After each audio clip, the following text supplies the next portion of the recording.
Il détient le trophée Jules Verne. Il a autrefois été le premier marin à boucler un tour du monde sans escale en solitaire sur multicoque. C'était en 2004. Francis Joyon est donc notre invité. Bonsoir. Bonsoir. Un livre raconte en ce moment une partie de vos aventures avec votre fidèle sponsor IDEC. Et vous serez encore au départ de la Route du Rhum le 4 novembre.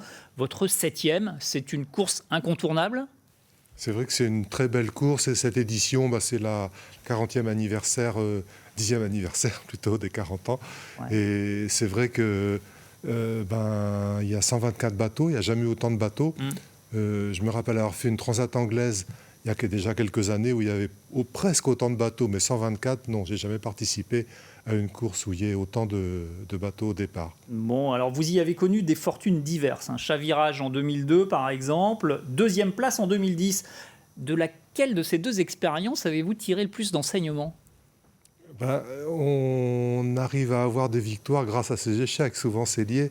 Et l'un appelle l'autre quelquefois. Oui. C'est vrai que le souvenir de la 2e place est forcément plus agréable que le souvenir des quelques jours passés à l'envers dans un bateau en train de couler. Mais bon, 5 jours en l'occurrence, lorsque vous étiez chavirant en 2002. Alors l'édition 2018 promet encore un bond technologique. C'est pas sans risque, ça peut fragiliser les bateaux, éprouver les hommes aussi. Vous avez fait des évolutions technologiques, mais en mesurant le risque.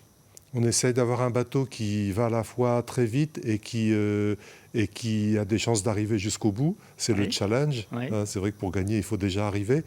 Et on a mis des plans porteurs plus puissants que ce que le bateau avait avant, mais pas démesurés, qui permettent quand même de rester au contact de l'eau et d'aller à la fois vite, mais sans sortir complètement de l'eau. Voilà, c'est un peu le challenge qu'on a essayé de faire sur un bateau qui a quand même 11 ans maintenant. En fait. Oui, il faudra voir si c'est payant cette stratégie. On suivra ça évidemment. En 1990, c'est devenu une anecdote aujourd'hui. Vous aviez scié les flotteurs de votre bateau pour être en correspondance avec un changement de réglementation. Bon, ça en dit long quand même sur votre rapport à la machine. C'est vrai que c'était un petit peu improvisé tout ça et c'est vrai que cette édition 90 est restée un très bon souvenir malgré la grande difficulté, ou plutôt c'est justement grâce à la grande difficulté du début que ça a été tellement compliqué de prendre ce départ, de couper le bateau, de refaire une qualification que du coup c'était un souvenir merveilleux d'avoir réussi à faire toute cette traversée, d'arriver en Guadeloupe sur un bateau qui avait été tronqué à l'arrache vraiment peu de temps avant le départ. Un dernier mot. Plus vous allez vite, plus les océans deviennent petits. Est-ce que c'est une bonne ou une mauvaise chose selon vous ? Alors, il faut avoir conscience que la planète n'est pas d'une taille démesurée. C'est peut-être nos bateaux nous en font prendre conscience plus facilement que la nature est à respecter, les océans sont à respecter. Et d'ailleurs, il y a une cause qui est associée à la Route du Rhum. Là, c'est un océan pour un bien commun pour l'humanité.